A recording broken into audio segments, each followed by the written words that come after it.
Wednesday, November 8th, 2023, and I am here with Mr. Leonard Johnson.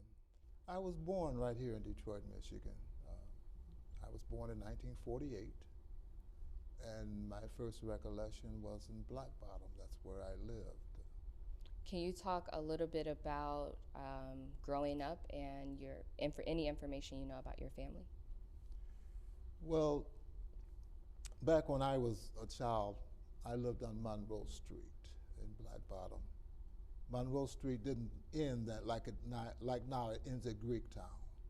Well, Monroe Street went straight through Black Bottom all the way to Elmwood Cemetery. I don't know if you know about historic Elmwood Cemetery. I lived right there on Monroe Street between Elmwood and MacDougal. What do you know about your family's origin story of coming to Detroit? Were your mother and father from Detroit? Did they migrate from a place? What information do you know about that? I know my mother's history. My mother was a single parent. She was married, but my father was not in my life. I have really very little recollection of interaction with him. He would come and go. The last time I saw him, I was 8 years old. My mother and grandmother were born in St. Augustine, Florida, and they moved here. After several moves, they ended up here in Detroit, Michigan.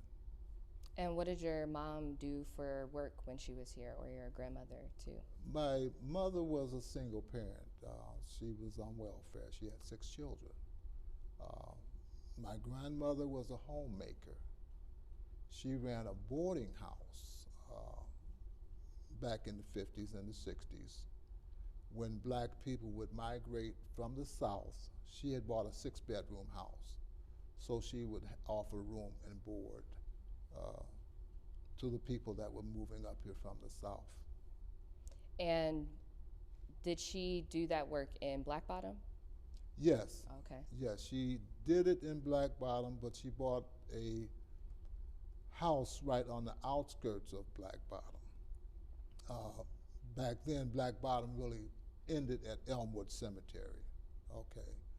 On the other side of Elmwood, people were migrating in the 50s to outside of Black Bottom. So on Concord Street, she bought a 6-bedroom home. And that neighborhood was just on this side of Grand Boulevard where people were transitioning to that area. So what do you remember about growing up in Black Bottom? What was it like? It was a good community. When I was younger, we played in Elmwood Cemetery because that's where we were. Me and my brothers and our friends, we would sneak into the cemetery past the cemetery guard, okay? And we would catch tadpoles in the creek. They got a creek in there called Bloody Creek, and try to wait till they grew up to frogs, but they would always die on us. But in the wintertime, we would ride our sleds down the hill in that cemetery. So we had summer activity where we would play hide and seek around the tombstones and stuff. That was the closest playground that we had. Other recreational facilities, there was a place called the DUS, which was on Elmwood Street, Elmwood and Ford Street. That was where we would go swimming, play baseball. I went to Duffield Elementary School in there. And also I went to Barstow. Barstow right now is where Lafayette Park is. That's where they revitalized that area, so they tore down that school there. So how was your schooling experience at Duffield? Duffield was a pretty good school experience. I went there for a few years, and then I went to Barstow after that. I graduated elementary at Barstow. It was a normal experience. Mm-hmm. What were the teachers at Duffield Black? Was it a multiracial community? It was multiracial. It was multiracial. And that was similar for the time that you were growing up in Black Bottom too, is that it was a multi-racial community for the most part? Multiracial for the most part. Mhm. We had black and white teachers. And how were the relationships amongst the community, like beyond the black folks, but just generally living in a multiracial community? As far as, I don't understand the question. Just like how were there, was it a tense sort of situation of it being a multiracial community? Were there things that, I guess, just curious about what that was like for you, or how did you make sense of that as a young person? Well, the community was primarily black as far as the community I grew up in. The businesses were ran by Jewish, Italian merchants, Okay. primarily. There were a lot of black merchants also, but primarily they were Jewish and Italian merchants at that time. Not to say that there weren't black businesses, because there were plenty of black businesses in the area. I grew up on a street called Concord after I left Monroe Street. Mm-hmm. And there were two black-owned drugstores. Barthwell's, I don't know if you're familiar with the Barthwell family. Within 2 blocks, they ran a drugstore on one corner, and there was a Rexall drugstore that was ran by a black pharmacist. Okay. There were also plenty of black businesses. There was on Jefferson, there was a black-owned Chrysler dealership. Davis Black Chrysler Plymouth. They were on Jefferson, then they moved after the changeover, they moved to Dexter Street. So there were plenty of black-owned businesses So you in named the area. you named a few of them. Are there other ones that stand out to you, or also other sites or businesses? Like you mentioned, Elmwood Cemetery was a place that you played in as a kid. Are there other places in Black Bottom or Paradise Valley that were important to you? A lot of places. There was Mr. Kelly's. There was a ballroom there, and we also roller skated there. They were on Shane Street, just north of Mack. We would go dancing at the Greystone Ballroom. There was plenty of restaurants. Back then, you didn't just eat at the restaurants. The restaurants was a place of music, okay? As teenagers, we would we had a place called the Country Kitchen, and we would go in there to eat hamburgers, and the aisle was a dance floor. We put money in the jukebox and we would dance in the restaurants. Not just that restaurant, most restaurants, there was a dance floor. So that's what we did. There was a lot of music was in our culture back then at the time. Growing up, if there was a yard party, somebody came up with an instrument, a harmonica and a guitar. Next thing you know, that they were playing music. And that was just a part of the Detroit culture. Beautiful. Thank you for sharing that. Were there, so you mentioned your mom and your grandma. Were there other key figures in Black Bottom that you can think of in that time?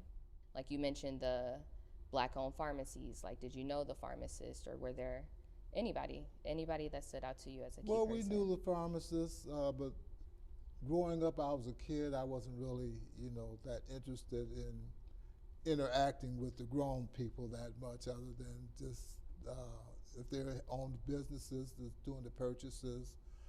Some of the business owners were my friends. Like my friend's father owned the gas station, a Standard Oil gas station, but we were just kids. Mm-hmm. Okay.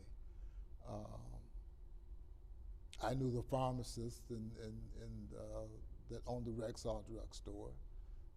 We just called him Doc. Whatever we wanted something from him, we say Doc this and Doc that. Mm-hmm. The institutions in the area that we frequented were Prince Hall. That was a place of gathering. It was on Gratiot and McDougal. There was a Mason Hall also that was on St. Alban and Gratiot. My grandmother was an Eastern Star Mason, okay, and we would go to her Queen Esther hall that they had. It was on John R.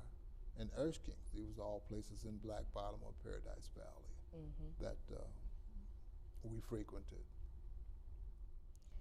So, in the story of what the city used to justify why Black Bottom and Paradise Valley shouldn't exist anymore, specifically Black Bottom, is because they considered it to be a slum. And we know that that's like a racialized class thing that they use to justify tearing it down and isn't true to the complete story of Black Bottom. But there were challenges, right? Like, from what I know about history, I do know that there were homes that were struggling or different things like that. But can you speak to what your perspective was of why that was happening, or things that you saw maybe as a child or have thought about as an adult to make sense of why it did look that way at a certain point, if that makes sense? The community was, I think if you just do a matching, it would go up, because there was a bunch of old frame homes. There were some brick homes, depending on what street, like McDougal. There were a lot of brick homes that were there. Joseph Campo, but there were also some streets like Monroe Street and Fort Street. There were a lot of frame houses that were there. It was a lot of single female households back then because it was the baby boom. Everybody had, my family was 6 children. We were a small family. I lived next door to the Bufords. It was 24 of them in one house. Okay, nobody had grass because there were just so many kids trampling all over everything. So we played marbles as children, as recreation. The only way you had grass was to have a fence around. Like my grandma had a fence around her house because she was a horticulturist. She had all kind of flowers growing up in the front, vegetables and things growing in the back, you know. Thank you for sharing that. And what do you see as the reason for why there were a lot of frame houses, or wasn't a condition where if you threw a match, it would catch on fire? What do you think the reasons were? It was the older part of the city. The old frame houses were there. So some of what Baba Jaman has talked about that I think I'm trying to get to is like that there were people that wanted to be able to improve their homes or make their homes better, but they weren't given the opportunity to do that because first the city said that they should wait to do it, but then the city said that it was going to be torn down because it was a slum.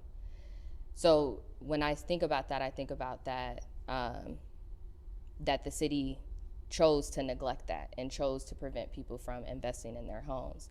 But I'm curious from like a firsthand perspective. Well, access to capital was always a problem in the black community. I don't know if you're familiar with Home Federal Savings and Loan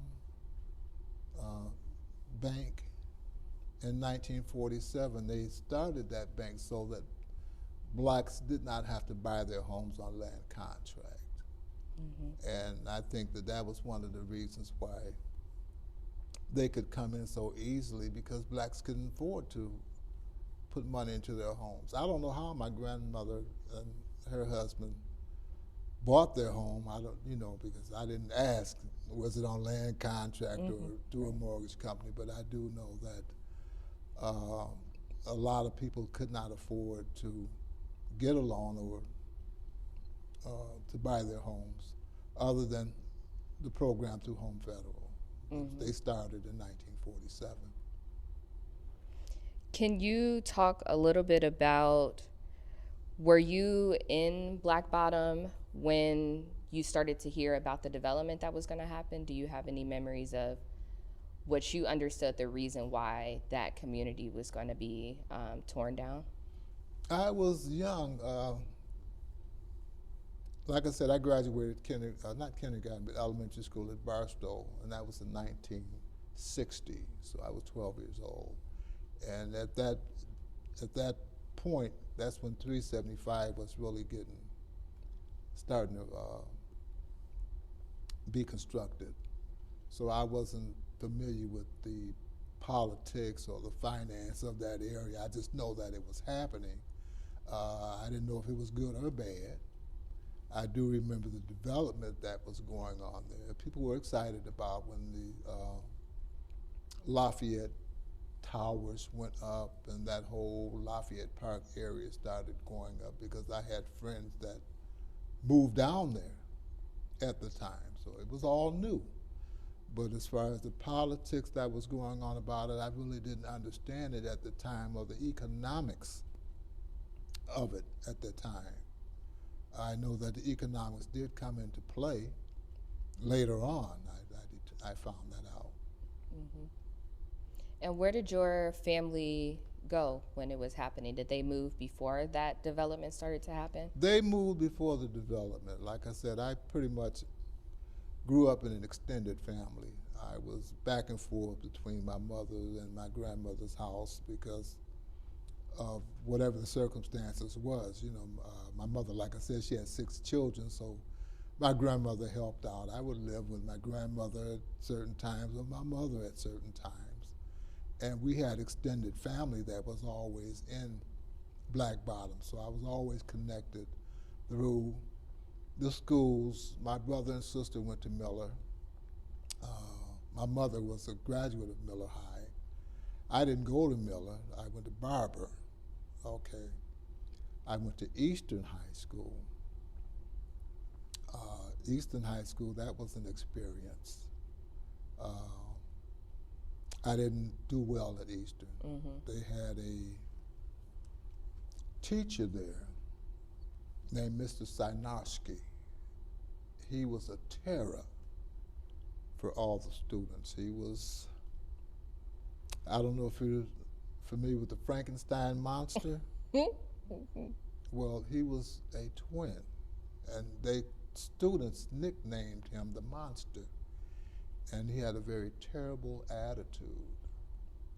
I took his shop class, and he got angry, and he took a ball-peen hammer to my shop project and just went to wailing away at it with the hammer. Then he gave it to me and told me to file the dents out. Okay, so I didn't do well at that class. Mm-hmm. But that's the type of things that we had to deal with. This man was so huge. After the bell rang, if you were not in your class, he would block the whole hallway so you couldn't get to your class.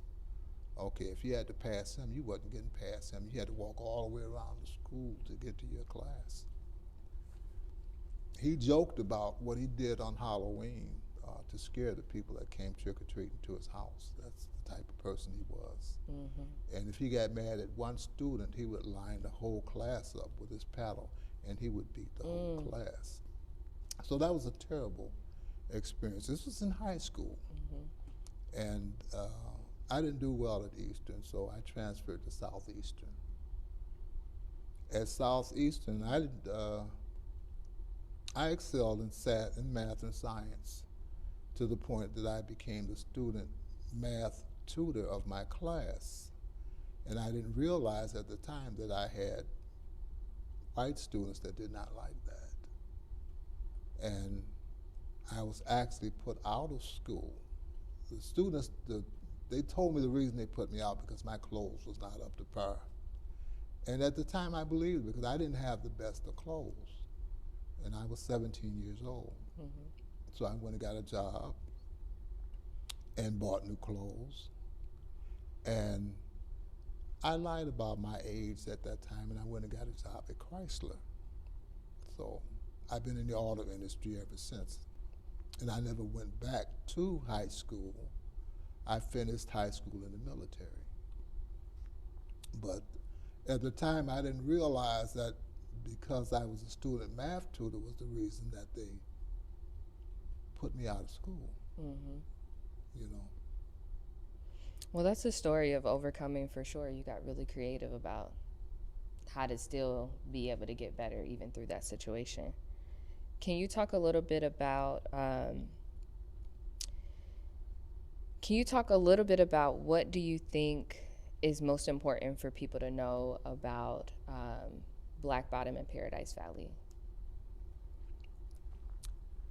I think it's important for people to know that the economy of black people is important to uplift our people as a whole. And I think that the attack on the black economy was the real reason that they dismantled Black Bottom and other communities all over the nation. Black advancement is what's at attack, not only then, even now, as I see it. If you look at the things that they're doing right now, as far as we were struggling coming up, and we had to be creative as a people to even survive. Like I said, my mother, she had 6 children on welfare. The way that we paid the rent sometimes was through house parties, or they called them back then rent parties, okay, where you would play cards and you would cut the game, or you would sell dinners. But that's how many, not just my household, that's how many households paid the rent. My grandfather, he had a regular poker game going on at the house, and that he cut the game. He had regular people that played, that came off, and it's just a standing poker game. My grandmother, she ran a Keno game. Okay. This is how people paid the rent. This is part of our economy. And I see that economy came under attack when the casinos. Now they can't do that anymore because people go to the casinos to gamble. My grandfather died on his number route. Now you got the lottery. Mm-hmm. All of these things contributed to the black community at that time. They had no other industries, major industries at the time that put money that could recirculate in the black community. Although it was not legal money, it was still money. Mm-hmm. And now that it's legal, the money's not coming back into the community. The numbers was ran back in the day by, I don't know if you're familiar with the Gotham Hotel. Mm-hmm. Okay. Well, that family ran the numbers back in the day. My grandfather worked for, what was his name? That owned, I can't remember his name right now, but he was a numbers runner. Like I said, he died on his number route after he retired from Chrysler. That's what he did. He ran the numbers to supplement his income. Mm-hmm.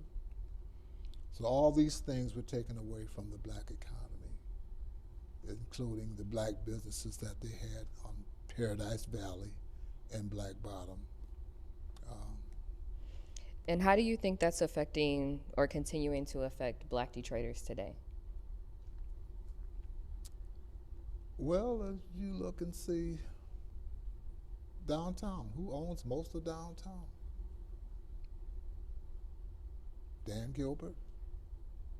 That whole area, they're buying up the community. As you can see, no one was interested in coming to Detroit until Detroit went bankrupt. And there was joy in that bankruptcy. Now we've got a lot of people, Detroit is back. Well, I never left. A lot of people never left. A lot of people stayed. Mm-hmm. So this development project that they're talking about right now to rebuild 375, some of those people have talked about what happened with destroying Black Bottom as being a mistake and acknowledging that it was harmful. So maybe potentially, right, there's a way for us to rectify that harm, knowing that some of those folks have admitted to it potentially. But given like it's a 20 to 30 acres is available to us, how would you like to see that being used to benefit Black Detroiters and to repair the harm that was done?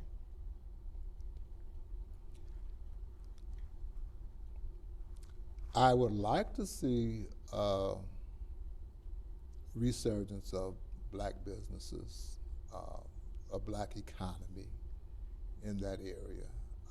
I doubt if it would happen uh, based on our history.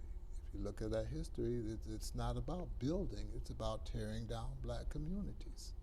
And that's what it's going to be. History repeats. I don't see any change. Mm-hmm. Um, if it did, if there was a possibility, can you say more about what that would look like? So you talked about black businesses, you talked about a black economy. Are there other things that come to mind, or yeah? Paradise Valley was black economy right there. It was came out of the soul of black people. And what I mean by that, this our spirit, the music, the entertainment, something that we do very well. And it was natural. And it became something that was inherent in our development. That was torn down by 375, by I-75, just going through that community. It broke it up. Black people did move. They rebuilt. They moved over to 12th Street, Linwood. And after the riot, that was gone. But black people resurged from there.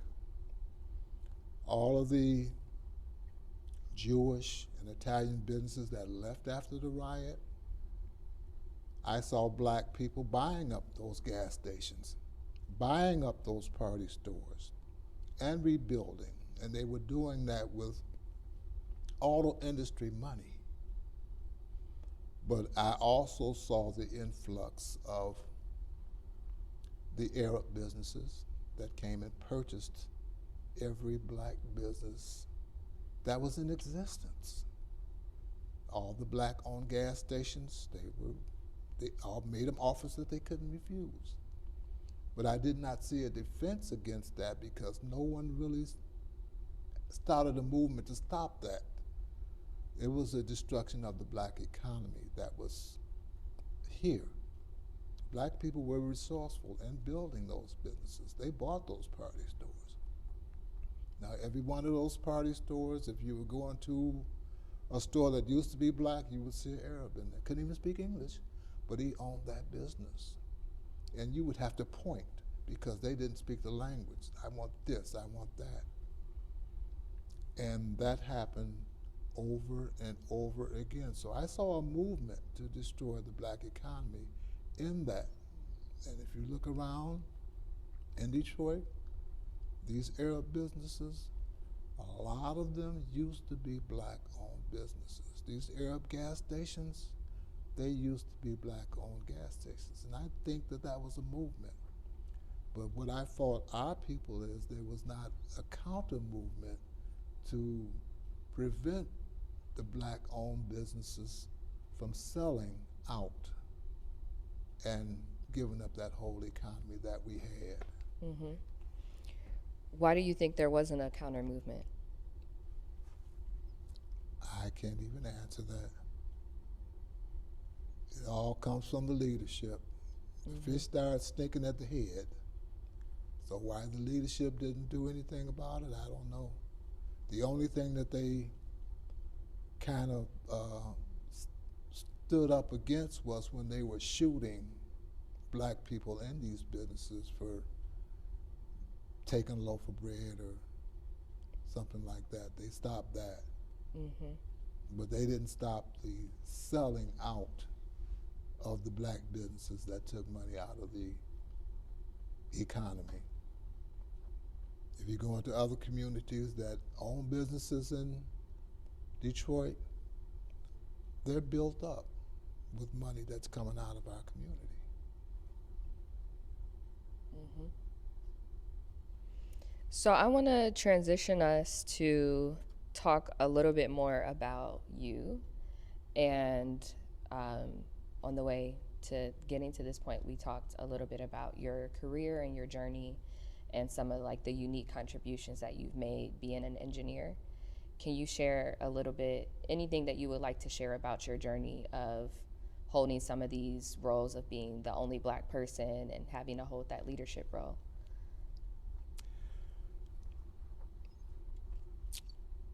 I was a product of affirmative action in the auto industry. And it just happened that way.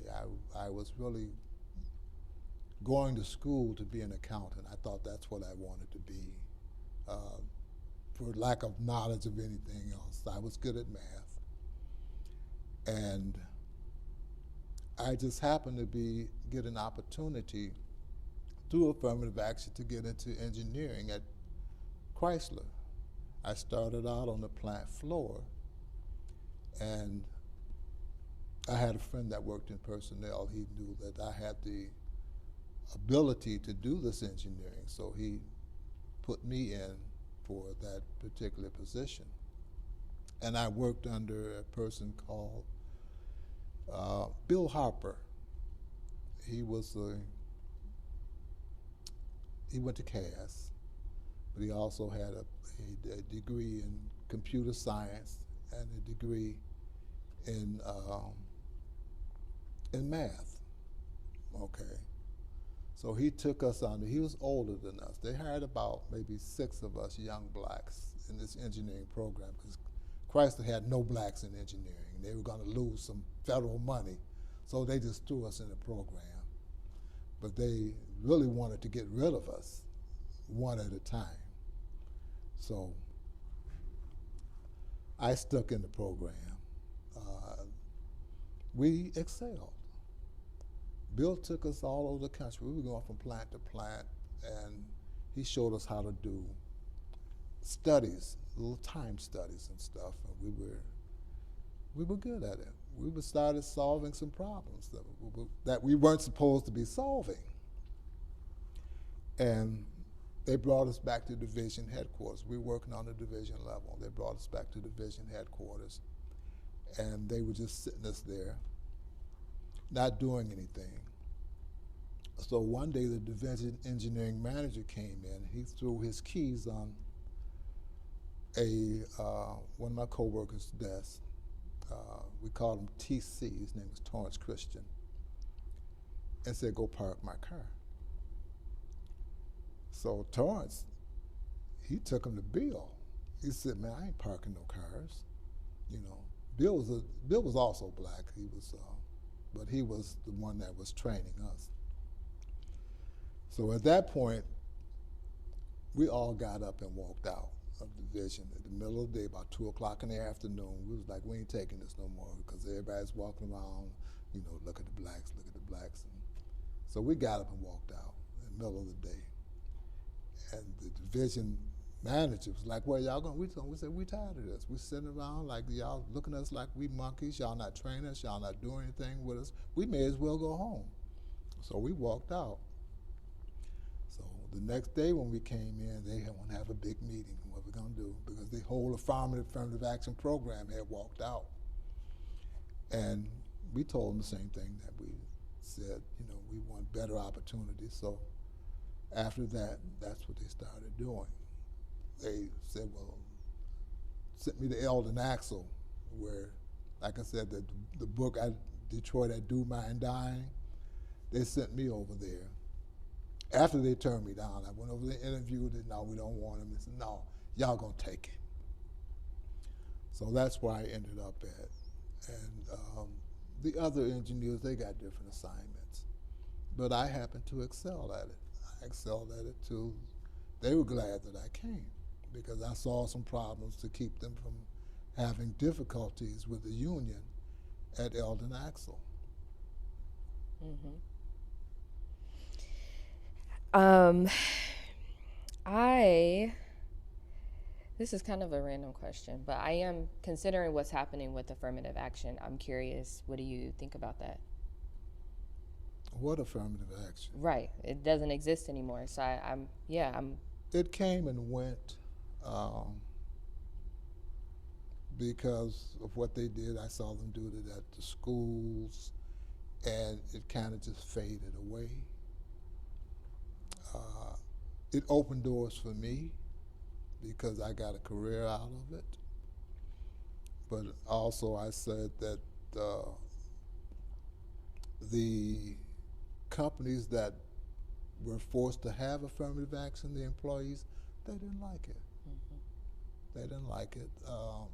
I went to work for a company called TRW, and I got that job through a recruiter. He said, "Oh, well, this company, they're looking for blacks. I can get you this job." So I'm like, okay. But when I got over there, I found out that they really didn't like having me there. They were taking me because they had to. Uh, my engineering manager came on the floor to talk to me, and he told me that, blacks are not allowed to live in Sterling Heights, which I had no intention of moving to Sterling Heights at the time anyway, but I let him know that I can move wherever I want to move. What I ended up doing, I computerized their time study system.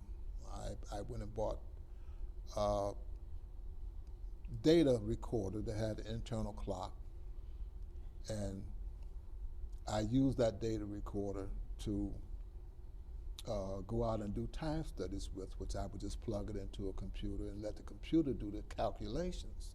The old way of doing time studies was you had to have a stopwatch and had to write all this stuff up. But I just punched in things in this data recorder, and then I plug it in, and that was a cost savings for them.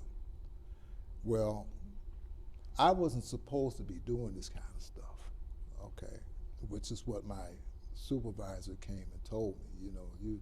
You're not supposed to be, you're working above your level, but this was the type of stuff that I did, okay. And he ended up telling me, well, I want you to turn this program over. After I went and initiated the program, bought all the equipment, got it up and running, turned it over to John McGarrah, okay, because we're going to send you the plant layout, which I was kind of hurt about it because this was my project. I initiated it, I wrote it up, I got it funded, and did everything to get it off the ground. Now you want me to turn it over to this white guy. Mm-hmm. And John McGarrah, he came and told me, said, well, look, they're making me take your project. I don't want your project. He said, I don't like the way that they're doing it. He said, look, they're going to make me engineering manager. And when I'm engineering manager, I'm going to make you supervisor. We're going to get rid of all these old people.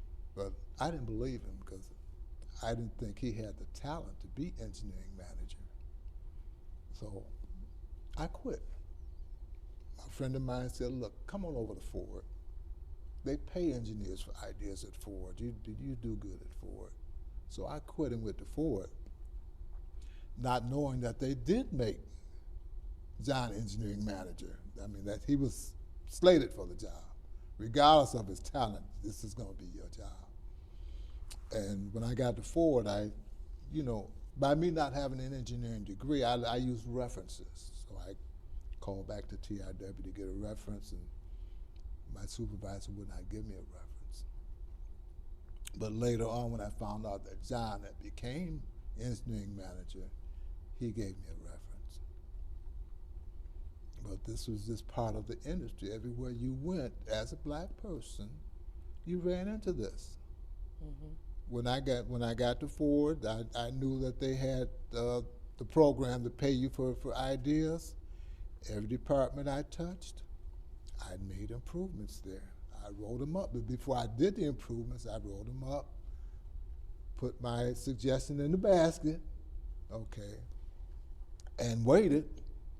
But They had nobody even looking at those suggestions. So I would go to the engineering department head or the department head, wherever it was, and said, look, this is what's going on. This is the problem that you're having. Here's the solution.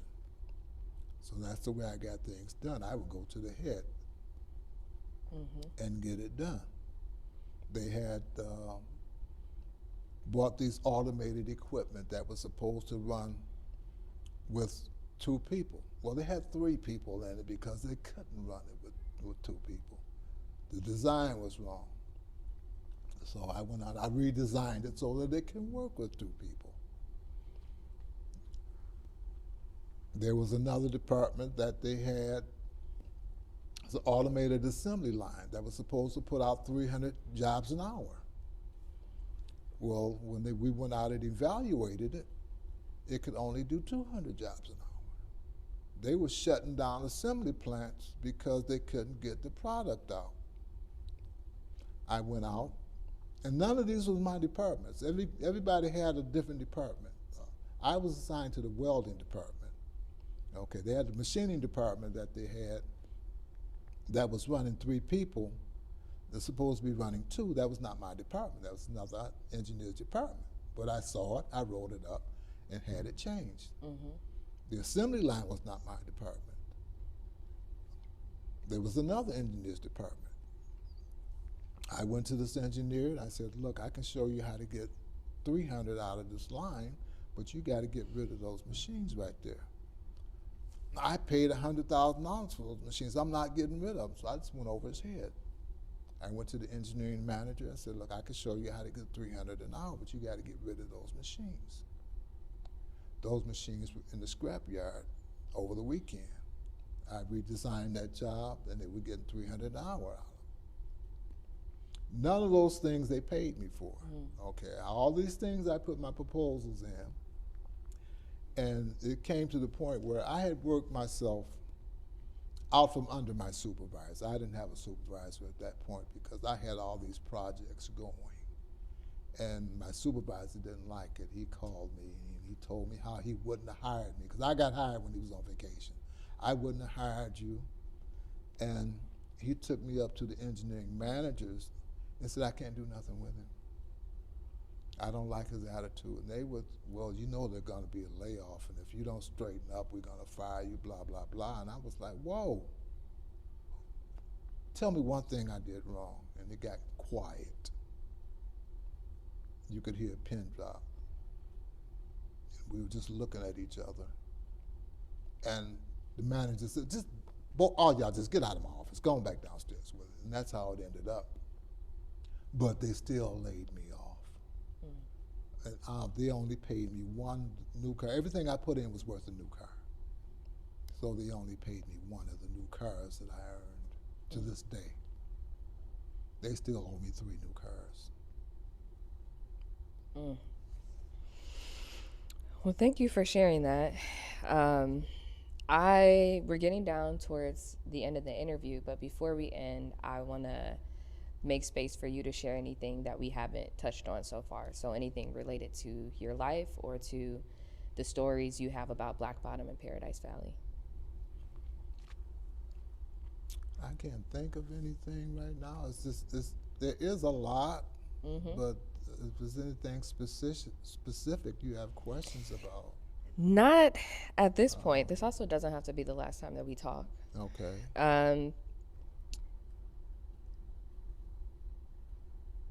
I guess one question maybe to ask is why, so a part of you coming to do this oral history is because you see a value in us remembering our history and having that, for future generations. Can you talk more about why it's important for us to do this type of work of preserving our stories and sharing our stories? I'll say one thing about me. In the 80s, like I said, I walked away from the auto industry at Federal Mogul after I built the plant, and I came back. I told them at the time, I'm going to work with my people. And I started a publication called the Detroit Century back in the 80s. It was a direct mail publication that I mailed to all of Northwest Detroit. 3 zip codes, 48219, 48221, and I think it was 48235. That was like about 65,000 households that I served with this. Mm. And one of the persons that I worked with that influenced me was Dr. Charles Wright. I was impressed with his old museum that he had over on the boulevard. The way that he would just give you a personal tour of the place. He really, made you feel at home and made you feel proud to be black. And I did a lot of promotion for him through my tabloid newspaper when he opened his new museum. So I was impressed with him about black history. He was really made me interested in learning and researching black history, was working with him. He wrote me a real nice letter and thanking me for helping him with his program because he had started getting more and more people in his new museum. So I learned a lot from him. I was impressed with him. When I interviewed him at his home, he lived in Lafayette Park. And I was like, well, he moved back. I said, well, one day I'm gonna move back to the old neighborhood because I had moved out of the neighborhood after I grew up.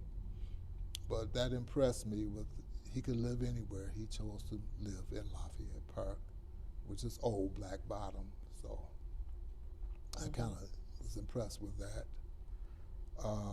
Another person that I was impressed with that I did an article on was reparations Ray Jenkins. There was a place where all the black business people would meet on Thursday called the Thursday Luncheon Group. And we met at the Cotillion Club on Puritan.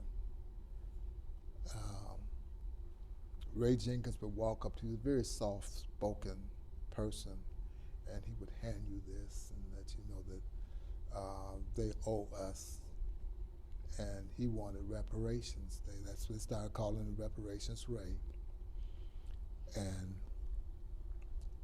I learned something because I never knew what 40 acres and a mule, the origin of that, until he laid it out. The treaty that they made with black people at the end of slavery, that they broke. They broke that treaty. And he let me know how important it is for us to have something of our own, a community of our own, land of our own.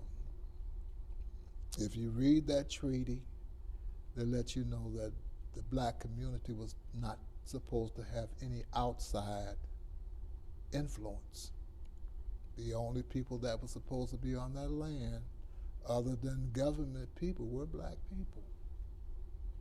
And that's important to me today because we have a lot of outside interference in our community. And as long as we have outside interference, our communities will never grow. As long as you've got people that can come into your community and take over and rule, you have nothing. Thank you for that. I want to hear a little bit more about the publication that you did. Can you say the name of it and what was in it and what was the motivation behind it? I did the motivation for me to even do it was because I saw that we really did not have a voice in our community. We had a paper called the Michigan Chronicle, but I didn't feel that it was serving the community the way that it should. The numbers weren't there. They didn't do 50,000 circulation, which I thought was ridiculous in a city this size. I felt that they were more like catering to the outside influences other than telling black people what they could do. I saw the money being sucked out of the community as far as they shut down a lot of businesses to destroy Detroit. They moved, shut downtown. They opened up all these malls, which these malls were deteriorating our tax base. We weren't getting tax money from Northland or Eastland or Fairlane, which all of our black people were going out there spending the money, and they were eroding the tax base. So I basically was doing promotions on black businesses, telling people to spend your money in Detroit, that we needed to build up our economy. I did a survey asking people where they shop and why. That my mailbox exploded with replies from that survey that I did in my paper, because people were telling me different things that they had, different ideas, different reasons why they shopped and reasons why they didn't shop in Detroit. But my thing was supporting black businesses. I had a regular article called Made in Detroit, which I did articles on people, especially black people, that were producing things in Detroit. I did a article on Dr. Curtis, Austin Curtis. He was George Washington Carver's protege, and he was still manufacturing and distributing products that were made from the peanut. So every month I did an article on the different black people that were producing things, and it was called Made in Detroit. Not the Made in Detroit that Kid Rock had. I did it before him. They came after me and did that. But this was the reason. I was trying to encourage people to spend more money in Detroit. And that was the reason for that publication. So I advertised a lot of black businesses, and I did a lot of encouragements and editorials, just encouraging people to spend money in Detroit. And how long did that publication last for? I ran it from 1986 to 1988.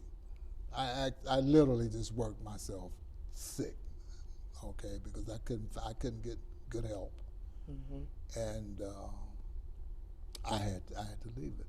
I had to drop it because I couldn't get good help, and there were politics involved in that. I had saboteurs because they thought that I was political. I wasn't political. I don't like politicians. I wasn't political at all. I was just trying to encourage people. Do you still have copies of the publication? Yes. Amazing.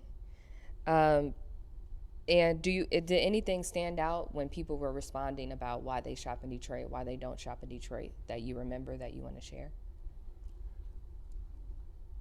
It was nothing real negative about it. People, they wanted to shop in Detroit. I saw a lot of positiveness about it. A lot of people came out of the woodwork with comments and letters and things. I could share some of those with you. Yeah, I would love to hear that. And how long, was it a monthly publication that you were doing? Monthly, Yes, okay. monthly. For 2 years, that's a lot. That was a lot. I did a lot of work.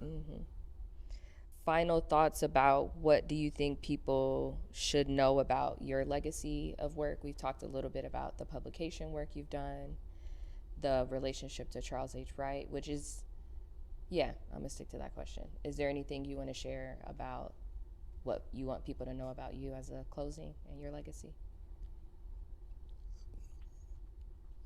Not really nothing in particular. I'm just a human being, another black person. I feel that there's a lot of black talent out here. Like I said, I didn't realize why I did the things that I did until I did research on myself, I checked my DNA. And my mother's side of the family, I traced it through African ancestry from the Tikar tribe. And the Tikar tribe in Cameroon, they migrated out of the Nile Valley. And they were real big on education. This is why I found out where my math skills came from, because I didn't know I was just good at numbers, just naturally good at it. And I feel that that's just in my DNA.